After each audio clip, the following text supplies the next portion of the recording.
right? And when you're still trying to figure out everybody and you're evaluating these players and you're trying to see what they're doing on the field, what they're doing off the field, how they lead by example.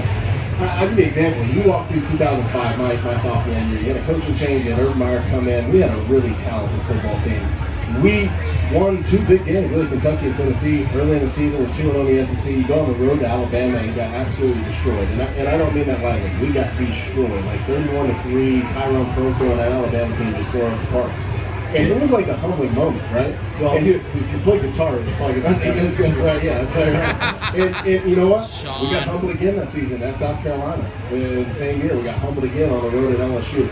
They're all learning moments. And the one thing I took away from Coach Napier's talk after the Utah game was that football's a lot about life, and it's more than just football with him. And that's the big thing, because when you take that away and you can walk out of the facility and come back, it's about how you approach every single day. It's not just about a win or a loss. It doesn't define you. He's teaching the right message. I just think it's only a matter of time before that really starts to resonate within this football team. Yeah, and you know, another thing that was brought up this week was the formula. The formula works. Yeah. And the formula travels too, by the way. So it's not a home thing or a road thing. So that's why there's a couple of numbers that I was concerned about. Like, you know, you can't go 4-16 on third down. Yeah. You can't have it. You can, if you count the 2 turnover on downs, you can't turn it over 4 times the other round. Oh, you know, these are the things, and again, the formula works. And back to the kind of having their full attention, kind of just got to go, guys, remember the formula part? Oh yeah. Well, we didn't check these boxes, so. And it's not like that formula was pulled from some random D2 school either, right? No, we take a collective from Clemson and Alabama and some really good leaders. A lot of success. That is a formula that works. Yes. It's just a matter of how quick can you buy in, how much are you really on board, and if you're not, go ahead and excuse yourself and let us get some guys in here that will, because it is only a matter of time before it starts to produce something. We're talking with the voice of the Gators, Sean Kelley. Here at the outside the pregame tent, so stop by and say hello. And Sean, I think another thing that can't happen either is just 12 first downs. And part of that was not really being able to stay on schedule. Obviously, Anthony Dove hit some throws on first downs when you're trying to do some things, but maybe this is more of a game now where they try to stay on schedule and be able to move the ball down the field. That always helps, and you know that resulted in only 91 yards total offense in the second half. And you know it's interesting. I visited with Coach yesterday.